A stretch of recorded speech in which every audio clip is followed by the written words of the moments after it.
Very good morning my dear class. कैसे हैं बेटा आप सभी? I hope you all are good students. Yes students, today we are going to start new topic of the projectile and this is the last topic of our unit second. Projectile 2 second projectile है जिसे vertical projectile बोल सकते हैं। इसकी simple सी पहचान जो है, इसको कैसे रिकॉग्नाइज किया जा सकता है, इसको रिकॉग्नाइज करने का एक ही मेथड है बेटा, ये देख लो। Throw an object from some height. जब ऑब्जेक्ट को हम थ्रो करेंगे, कुछ हाइट से थ्रो करेंगे। स्टार्टिंग क्या थी प्रोजेक्टाइल 1 में, क्या था, हम ऑब्जेक्ट को ग्राउंड से थ्रो करते थे, बिल्कुल ग्राउंड से। अब हम ऑब्जेक्ट को ऐसे थ्रो करेंगे ऊपर से, ठीक है, मतलब कुछ हाइट से थ्रो करेंगे लाइक दिस। ये मान लेते हैं कि ये हमारे पास कोई हाइट है h, ठीक है, ये हाइट हो गई h। यहां पर ये कोई ऑब्जेक्ट है और इसको मैंने ऐसे थ्रो कर दिया, ठीक है, ये ऑब्जेक्ट ऐसे जाएगा। तो इसको बोलते हैं बेटा प्रोजेक्टाइल 2 वर्टिकल प्रोजेक्टाइल, कि हमने किसी हाइट से ऑब्जेक्ट को थ्रो किए। ठीक है बेटा, इसको डिटेल में स्टार्ट करते हैं। Let's style projectile 2।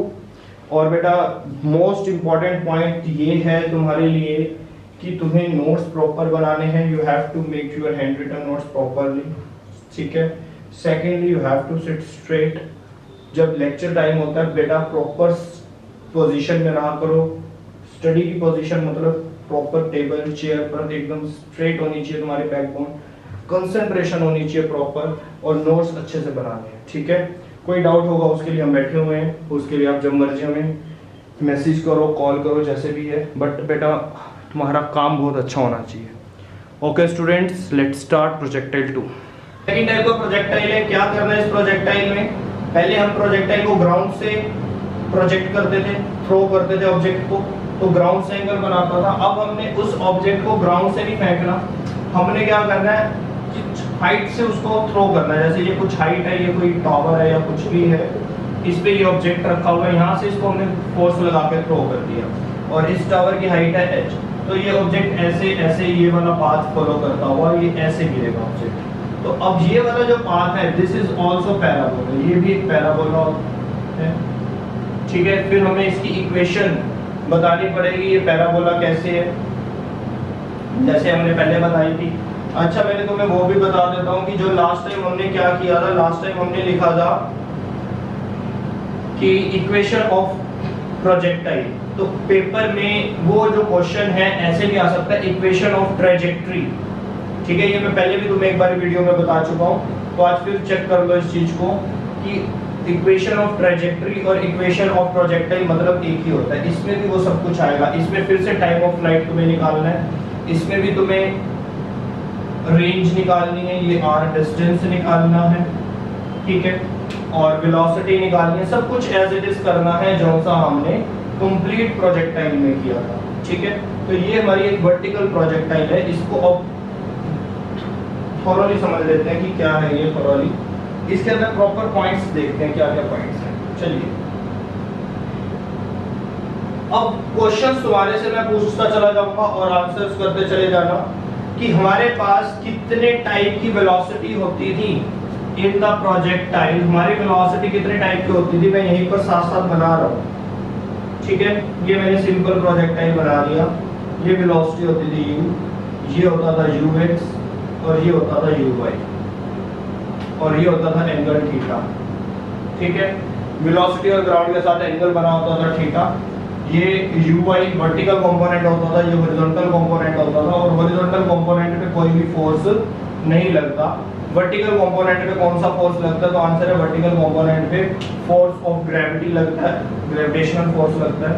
अब यहाँ पर देखते हैं, इस ऑब्जेक्ट को मान लो मैंने थ्रो किया कुछ वेलोसिटी के साथ, u वेलोसिटी के साथ, तो आंसर है क्या, इस u वेलोसिटी के कंपोनेंट बनेंगे। जल्दी से कमेंट बॉक्स में यस नो का आंसर करो। क्या ये जो इनिशियल वेलोसिटी इस ऑब्जेक्ट को दी है फोर्स लगा के, क्या इस वेलोसिटी के कुछ कंपोनेंट बनेंगे? से यस और नो, हरी अप प्लीज। इस वेलोसिटी के कुछ कंपोनेंट्स बनेंगे? से यस और नो, जल्दी बताओ जल्दी, क्योंकि अब ये वाले पॉइंट्स तुम्हें क्लियर होने चाहिए, फिर न्यूमेरिकल्स पे आ जाएंगे। तो आंसर है, किसी का आंसर नहीं आ रहा तो मुझे ही आंसर देना पड़ेगा। बेटा ये वाला जो कंपोनेंट है ये कोई एंगल तो बना नहीं रहा, जैसे इसके अंदर ये u क्या करता था, ये u एंगल बनाता था। अब इसमें इसने कोई एंगल नहीं बनाया, 0 डिग्री पर है, ठीक है, तो इसके कोई कंपोनेंट नहीं बनेंगे। तो दैट मींस x की डायरेक्शन में, ये x की डायरेक्शन मान लेते हैं, तो x की डायरेक्शन में इनिशियल वेलोसिटी हो जाएगी सिंपल u। तो आंसर है y की डायरेक्शन में वेलोसिटी कितनी होगी, ये तो हाइट थी h, तो y की डायरेक्शन में वेलोसिटी कितनी होगी, तो आंसर है uy होगा 0। इनिशियली वो नीचे थोड़ी ना गिर रहा है, इनिशियली वो रेस्ट में रहेगा। तो ध्यान रखना इस प्रोजेक्टाइल में सबसे इंपॉर्टेंट पॉइंट है, कहीं पर भी तुम्हें अगर वर्टिकल वेलोसिटी लेनी पड़ जाए तो 0 लोगे, हॉरिजॉन्टल वेलोसिटी लेनी पड़ जाए तो u लोगे। पॉइंट क्लियर है? इनिशियली बात कर रहा हूं, आफ्टर टाइम t की बात नहीं कर रहा। t टाइम के बाद तो क्या चेंजेस आएंगे कह नहीं सकते, लेकिन इनिशियल वेलोसिटी u है विदाउट एनी कंपोनेंट, क्योंकि स्ट्रेट जा रहा है, कोई एंगल नहीं बन रहा इसका, और जो वर्टिकल वेलोसिटी है वो 0 है, ध्यान रखना, ठीक है। दूसरा जो हॉरिजॉन्टल वेलोसिटी u है, कि अभी भी ये यूनिफॉर्म है या इसमें एक्सेलरेशन है, तो आंसर है नहीं, ये अभी भी यूनिफॉर्म है, इस पे कोई एक्सेलरेशन नहीं है, इस पे कोई फोर्स नहीं लग रहा, कोई एक्सेलरेशन नहीं होगा, तो इसकी वेलोसिटी u चेंज नहीं होगी, बस u ही रहेगी। इसका क्या करें, इनिशियली तो ये 0 है, लेकिन मान लो इस पॉइंट पर मैं तुमसे पूछता हूँ, इस पॉइंट पर बताओ, तो इस पॉइंट पर जो हॉरिजॉन्टल वेलोसिटी है वो तो u रहेगी, वो तो चेंज नहीं होगी, ठीक है। बट ये वाली वेलोसिटी की भी कोई वैल्यू आ जाएगी या नहीं आ जाएगी, इसको लिखना पड़ेगा v।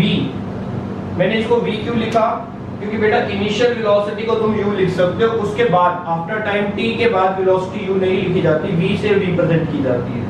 तो ये कुछ टाइम के बाद की वेलोसिटी है, इसलिए इसको u मत लिखना, ये v रहेगा, ठीक है। अब v की लेकिन वैल्यू क्या होगी, v की वैल्यू u लेनी पड़ेगी तुम्हें, vx का मतलब है velocity, horizontal velocity in the x direction, vx कितनी वेलोसिटी है u, क्यों, क्योंकि u वेलोसिटी हमारी चेंज नहीं हो रही, जब तक वो यहाँ तक नहीं आ जाएगा, ग्राउंड तक हिट नहीं करेगा ऑब्जेक्ट, तब तक ये वाली वेलोसिटी यूनिफॉर्म रहेगी। अभी तो मैंने बताया तुम्हें कि इसके अंदर एक्सेलरेशन नहीं आएगी, ठीक है। तो यहाँ पर जो वेलोसिटी होगी वो अभी भी u के बराबर ही होगी, चेंज नहीं हुई है। बट ये वाली जो वेलोसिटी है, वर्टिकल वेलोसिटी, जो 0 थी, इनिशियली 0 थी, तो अब v, अब देखो मैं इसको u नहीं लिख रहा, v लिख रहा हूँ, vy वर्टिकल वेलोसिटी की कुछ वैल्यू आएगी, तो आंसर है बिल्कुल आएगी। कैसे निकालोगे इसकी वैल्यू, क्यों आएगी इसकी वैल्यू, क्योंकि एक्सेलरेशन का फोर्स लगा, एक्सेलरेशन आ गया, इसमें हर सेकंड में 10-10 की स्पीड बढ़ती चली जाएगी। तुम्हें पता है ना बात में तो, कि अगर कोई ऑब्जेक्ट नीचे की तरफ फॉल कर रहा है तो दैट मींस उसमें एक्सेलरेशन ड्यू टू ग्रेविटी है। एक्सेलरेशन ड्यू टू ग्रेविटी का मतलब है कि in each second it will increase its speed by 10 metre per second, और एग्जैक्टली अगर हम बात करें तो 9.8 metre per second speed in each second increase हो जाती है, ठीक है ना। तो बस सिंपल सा पॉइंट है, तो इस चीज का ध्यान रखना। अब इसकी इक्वेशन को कैसे बनाएंगे, इस टाइम यहाँ पर कितनी वेलोसिटी है, तो वेलोसिटी की अगर इक्वेशन है तो बेटा सिंपल सी बात है, तो v is equal to u plus at, v is equal to u plus at की इक्वेशन लगा दो, इधर भी लगा सकते हो, दोनों साइड निकाल सकते हो तुम। जो वेलोसिटी है देखो मैं तुम्हें प्रॉपर बता देता हूँ, वेलोसिटी आ जाएगी vx i cap plus vy j cap, ये आएगी। क्यों, वेलोसिटी के दो कंपोनेंट बन रहे हैं, एक हॉरिजॉन्टल एक वर्टिकल। एक हॉरिजॉन्टल को लिख दिया vx i कैप और वर्टिकल को लिख दिया vy j कैप। अब बेटा पॉइंट बहुत ध्यान से सुनना, फिर हम आगे करेंगे। ये न्यूमेरिकल्स में भी पॉइंट आता है, यहाँ पर तुम्हारे ना थोड़ा सा चेंज हो जाता है। क्या चेंज हो जाता है, बहुत इंपॉर्टेंट पॉइंट है प्लस वन क्लास के लिए। क्या पॉइंट है, अभी हमने उस टाइप के न्यूमेरिकल्स भी करनी है कि जब तुम न्यूमेरिकल्स करते हो तो तुम्हें सबसे ज्यादा ध्यान रखना पड़ता है साइन का, कि कब साइन पॉजिटिव लगेगा और कब साइन नेगेटिव लगेगा। ये साइन जो लगाने होते हैं बेटा पॉजिटिव और नेगेटिव, बेसिकली ये थोड़ा डिपेंड करेगा तुम्हारे पे कि तुमने पॉजिटिव साइन लेना है या तुमने नेगेटिव लेना है। कहने का मतलब है कि तुमने अपनी मर्जी से कौन सी डायरेक्शन को पॉजिटिव मान रखा है और अपनी मर्जी से कौन सी डायरेक्शन को तुमने नेगेटिव मान रखा है, तुम पे डिपेंड करेगा। मैं क्या करता हूँ, मैं वो बताता हूँ कि मैं हमेशा नीचे वाली डायरेक्शन को नेगेटिव मानता हूँ और ऊपर वाली डायरेक्शन को मैं हमेशा पॉजिटिव लेता हूँ। मेरे जितने भी न्यूमेरिकल्स होंगे तुम खुद चेक करोगे, जितनी डेरिवेशन होंगी तुम चेक करना अब से, क्योंकि अब मैंने तुम्हें ये कंसेप्ट इंट्रोड्यूस किया, तो अब से मैं क्या करा करूँगा, हमेशा नीचे वाले पॉइंट को कोई भी हो, नीचे वेलोसिटी हो या नीचे की तरफ हाइट ले रहा हूँ, मतलब डिस्प्लेसमेंट ले रहा हूँ, नीचे की डायरेक्शन में अगर कोई पॉइंट है मेरे पास, चाहे वो डिस्प्लेसमेंट है, चाहे वो वेलोसिटी है, चाहे फिर वो कोई भी जिसके आगे हम साइन लगा सकते हैं, स्केलर क्वांटिटी नहीं वेक्टर क्वांटिटी के आगे लगता है साइन। और अगर ऊपर वाली डायरेक्शन ले रहा हूं तो मैं वो पॉजिटिव लगाऊंगा। Acceleration D even to even, नीचे की एक्सेलरेशन तुम पॉजिटिव लेते आए हो आज तक, अगर हम नीचे की एक्सेलरेशन लेते हैं तो प्लस जी लेते हैं, लेकिन अब मैं न्यूमेरिकल सॉल्व करने के लिए और अपनी डेरिवेशंस को सॉल्व करने के लिए एक ही रूल फॉलो करूंगा, मैं तुम्हें मिक्स नहीं करवाऊंगा रूल्स। मिक्स करने लग जाएंगे तो तुम कंफ्यूज हो जाओगे, मे भी तुम कुछ ना कुछ गलती कर दो पेपर में। इसलिए अगर गलतियां नहीं करनी, साइन की कोई तुम मिस्टेक नहीं करना चाहते तो रूल बना लो अपनी लाइफ में, तुम कुछ भी इससे ऑपोजिट ले सकते हो। मैंने अपनी लाइफ में रूल बना रखा है कि मैं नीचे वाली डायरेक्शन से नेगेटिव लूंगा, ऊपर वाली डायरेक्शन पॉजिटिव लूंगा, उसके अकॉर्डिंग मेरे आंसर्स आएंगे, सब कुछ होगा।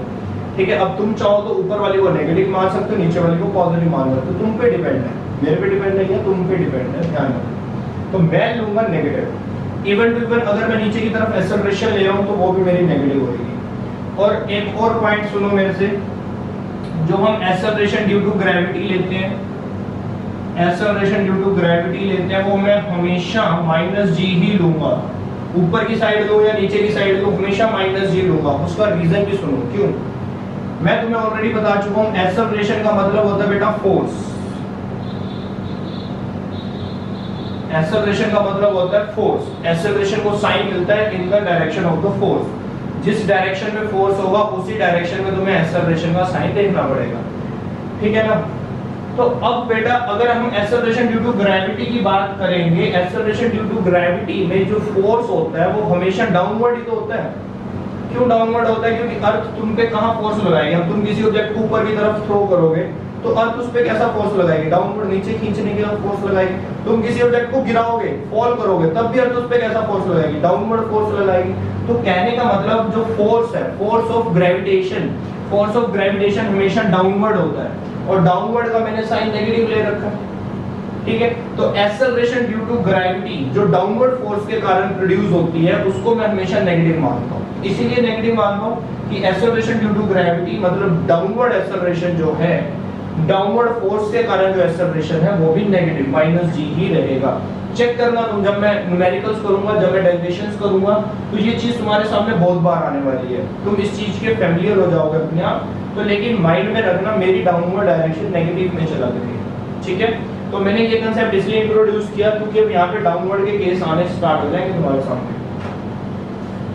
ठीक है, यहाँ तक पॉइंट क्लियर है? तो पॉइंट अगर क्लियर है तो एक बार ये चीज हम करते हैं, वेलोसिटी निकालने वाला काम करते हैं, तो तुम्हें वैसे ही पॉइंट क्लियर हो जाएगा थोड़ा सा। देखो वेलोसिटी कैसे निकलेगी बेटा, ध्यान से देखो। अब तुम्हें वेलोसिटी निकालनी है तो पहले vx निकालते हैं। चलो vx पे फॉर्मूला लगाते हैं ux प्लस axt। ठीक है, अब vx तुम निकाल रहे हो, x डायरेक्शन की वेलोसिटी निकाल रहे हो, हॉरिजॉन्टल वेलोसिटी निकाल रहे हो, तो उसमें पहले इनिशियल वेलोसिटी देख लो। तो हम कहेंगे हॉरिजॉन्टल वेलोसिटी की इनिशियल वेलोसिटी है u, तो इसको पुट करेंगे बेटा u। ठीक है, डन। प्लस इनिशियल जो हॉरिजॉन्टल वेलोसिटी है उसके अंदर एक्सेलरेशन नहीं है, क्योंकि सामने से कोई खींच थोड़ी ना रहा है उस चीज को। हाँ, नीचे की तरफ फोर्स है लेकिन हॉरिजॉन्टल डायरेक्शन में कोई फोर्स नहीं है। अगर हॉरिजॉन्टल डायरेक्शन में कोई फोर्स नहीं है तो वहां एक्सेलरेशन नहीं आ सकता, क्योंकि एक्सेलरेशन का मतलब होता है फोर्स लगना। ठीक है, तो एक्सेलरेशन ना होने के कारण हो जाएगा 0।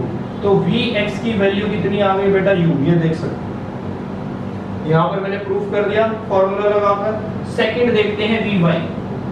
vy is equal to initial velocity plus acceleration in the vertical direction and time।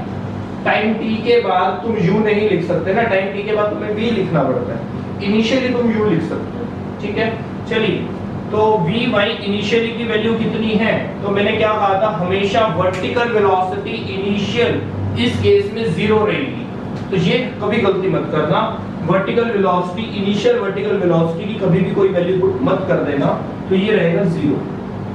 ठीक है, क्योंकि वर्टिकल वेलोसिटी इनिशियली 0 थी एट हाइट h पर। तो एक्सेलरेशन कितना था? तो आंसर है बॉल नीचे की तरफ आ रही है तो फोर्स लग रहा है डाउनवर्ड, डाउनवर्ड फोर्स का मतलब डाउनवर्ड डायरेक्शन, नेगेटिव साइन।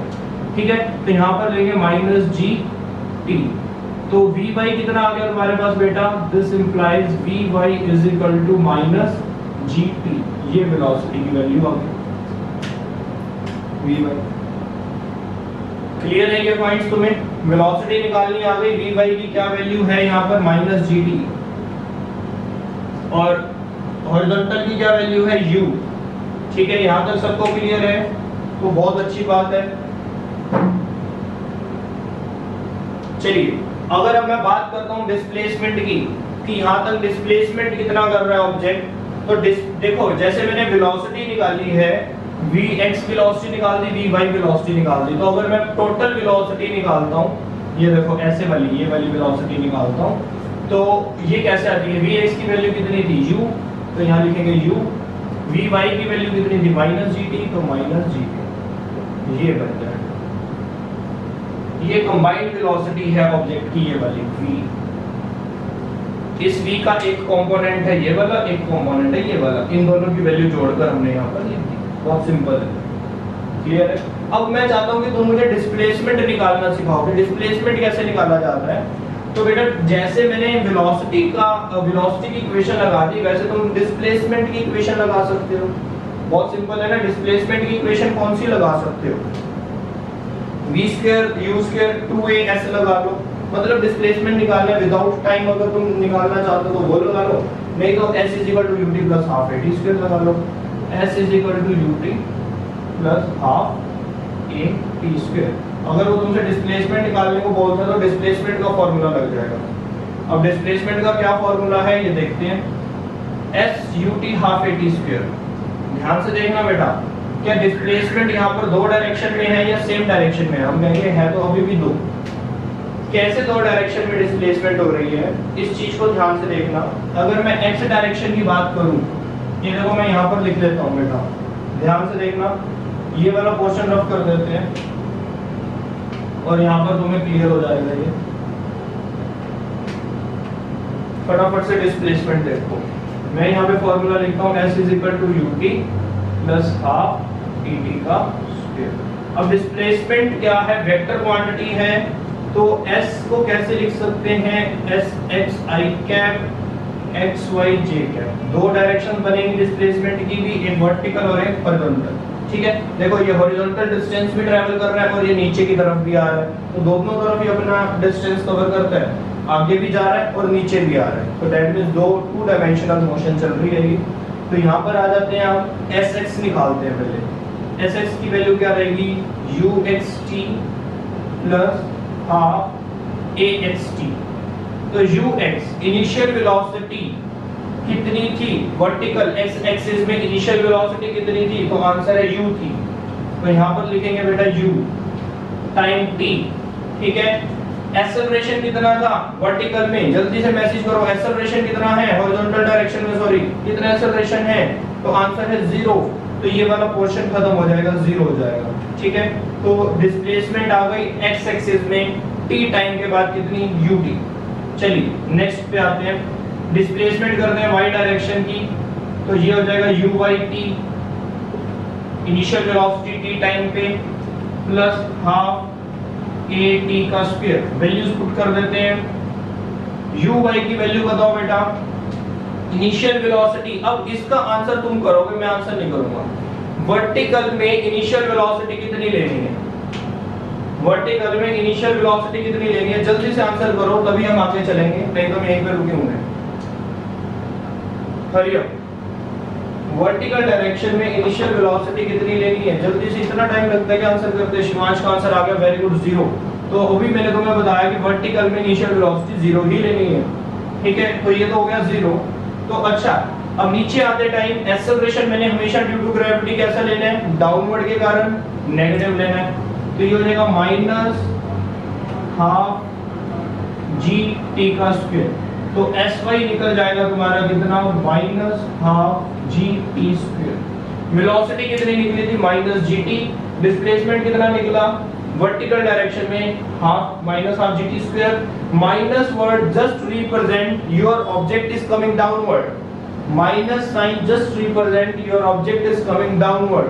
ठीक है, कि ऑब्जेक्ट डाउनवर्ड डिस्प्लेसमेंट शो कर रहा है, और x एक्सिस में वो कितनी डिस्प्लेसमेंट शो करेगा?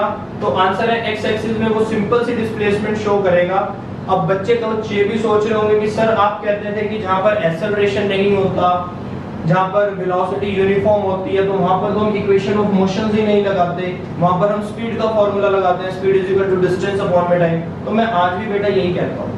अब फिर तुम मुझसे पूछोगे कि सर फिर आपने एक्स एक्सिस की डायरेक्शन में, हॉरिजॉन्टल डायरेक्शन में ये फर्स्ट इक्वेशन ऑफ मोशन क्यों लगा दिया? तो बेटा मैंने फर्स्ट इक्वेशन ऑफ मोशन लगा दिया तो उसमें ये तो देखो ना, एक्सेलरेशन तो जीरो ही तो है, एक्सेलरेशन वाला तो पोर्शन ही खत्म कर दिया ना, ठीक है।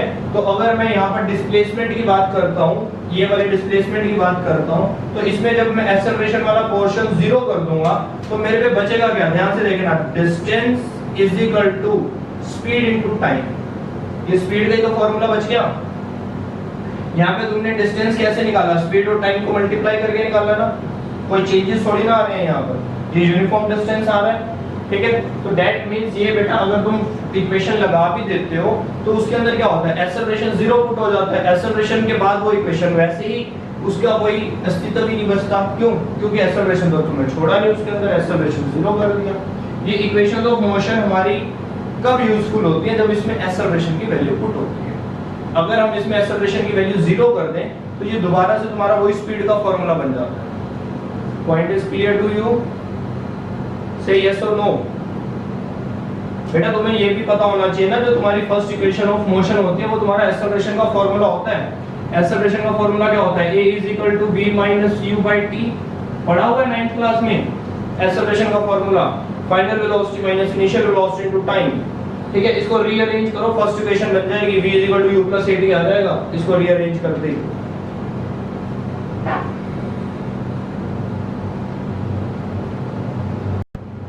यस, तो मुझे ये बताएंगे, ये सबको क्लियर है यहाँ तक? ये जो आज हमने प्रोजेक्टाइल करा है, प्रोजेक्टाइल के अंदर जो मैंने तुम्हें इसकी हॉरिजॉन्टल वेलोसिटी बताई है और वर्टिकल वेलोसिटी, इनिशियल वेलोसिटी बताई है u और वर्टिकल इनिशियल वेलोसिटी 0। कुछ टाइम के बाद जो वर्टिकल वेलोसिटी है वो अभी भी u है, लेकिन उसको v से रिप्रेजेंट कर रहे हैं क्योंकि टाइम बीत चुका है थोड़ा बहुत। जो नीचे वाली वेलोसिटी है कुछ टाइम के बाद, उसके लिए मैंने इक्वेशन लगाकर देख लिया, इनिशियल वेलोसिटी 0 थी, a की वैल्यू पुट कर दी, टाइम t आ गया, माइनस g आ गया। कुछ टाइम के बाद डिस्प्लेसमेंट को अगर मैं चेक करता हूं तो ये डिस्प्लेसमेंट है, ये x एक्सिस की तरफ डिस्प्लेसमेंट है, हॉरिजॉन्टल डिस्प्लेसमेंट है, और ये उसकी वर्टिकल डिस्प्लेसमेंट है। तो ये तुम्हें डिस्प्लेसमेंट समझ आ गया, ठीक है। एक्सेलरेशन तुम्हें दिख रहा है कि इसके अंदर एक्सेलरेशन 0 है x एक्सिस के अंदर, और y एक्सिस में एक्सेलरेशन माइनस g है, minus just represent downward acceleration. ये पॉइंट सबको क्लियर है? तो यस नो में आंसर। चलिए, डायग्राम मैंने अभी रफ नहीं किया जानकर, अब हम यहाँ पर लिखते हैं इक्वेशन ऑफ प्रोजेक्टाइल, या फिर इसको लिख सकते हैं trajectory. Equation of trajectory, equation of projectile बोल लो या फिर इसको बोल लो इक्वेशन ऑफ द ट्रेजेक्ट्री, ठीक है। तो सिंपल है, इसकी इक्वेशन बनानी। अब हमें फिर से प्रूव करना पड़ेगा कि ये वाला जो प्रोजेक्टाइल है, इसका जो ये पाथ है, path of the projectile, this is also parabolic, ये भी एक पैराबोला है, ठीक है। तो कैसे प्रूव करेंगे? क्वाड्रेटिक इक्वेशन प्रूव करेंगे, x के ऊपर स्क्वायर आ जाना चाहिए। अगर x पे स्क्वायर आएगा तो हम प्रूव कर सकते हैं। Is it clear to all? ठीक है, चलिएगा इसके बाद देखते हैं।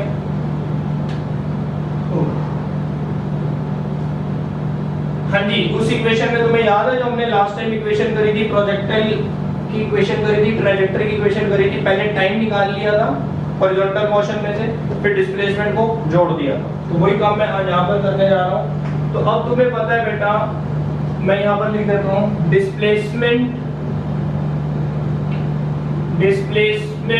इन हॉरिजॉन्टल, ये ऐसे लिख लेते हैं, हॉरिजॉन्टल डिस्प्लेसमेंट है,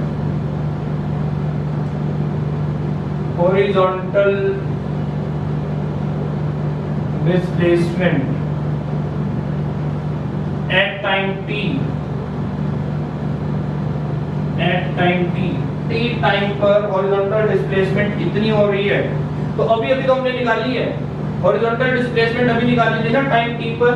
कौन सा फॉर्मूला लगाया था बेटा? हॉरिजॉन्टल है तो sx is equal to ux plus v is equal to uat ये लगाया था हमने। a भी कौन सा? x डायरेक्शन वाला, सॉरी s लिख दिया मैंने, सॉरी। हाँ डिस्प्लेसमेंट निकालनी है, ठीक तो लिख रहा था।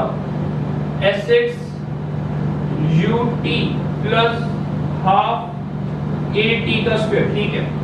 डिस्प्लेसमेंट के लिए तो सेकंड इक्वेशन ही लगती है, तो हमें x की डायरेक्शन में डिस्प्लेसमेंट निकालनी है।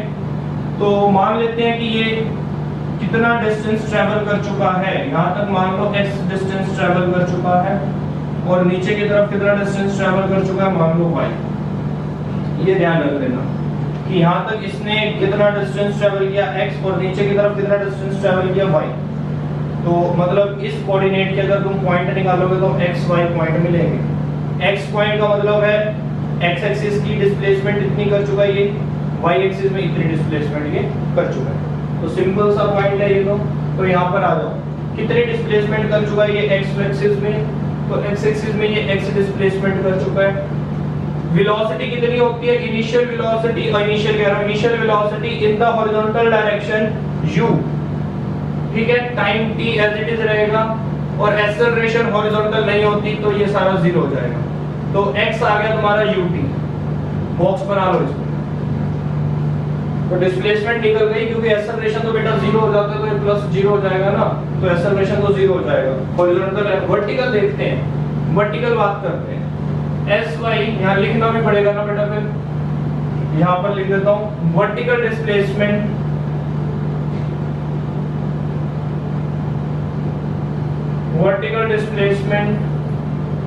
एट टाइम t, तो sy is equal to uyt plus half ayt square.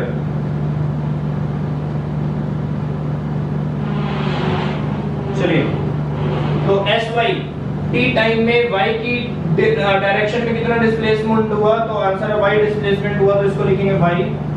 Initial velocity कितनी होती है? 0। Vertical initial velocity 0 minus half gt square. Already हमें पता था, ये बातें हम ऑलरेडी कर चुके थे। तो यहाँ से तुम्हारे पास डिस्प्लेसमेंट आता है कितना? Minus half gt square. इस पे बॉक्स बना लेते हैं और इसको इक्वेशन सेकंड बोल देते हैं, ठीक है।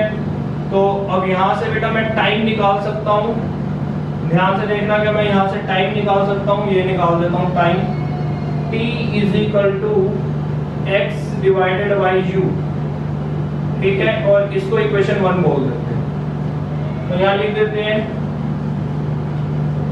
पुट इक्वेशन 1 इनटू, तो टाइम की वैल्यू वहां से निकालकर इक्वेशन 1 उसको दे दी, इसमें पुट कर दो। तो y आ जाएगा क्या? माइनस हाफ g t क्या है? x square divided by u square. लो जी, this is the quadratic equation. Again quadratic equation, क्यों? x के ऊपर स्क्वायर आ चुका है, माइनस का मतलब है डाउनवर्ड, ठीक है। x के ऊपर स्क्वायर आ चुका है, क्वाड्रेटिक इक्वेशन है, तो यहाँ पर लिख लेंगे। इसके बाद मैं यहाँ लिख रहा हूँ this is quadratic equation.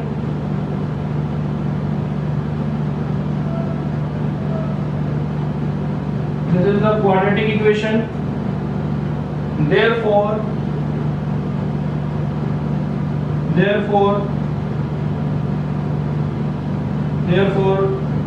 this is parabolic.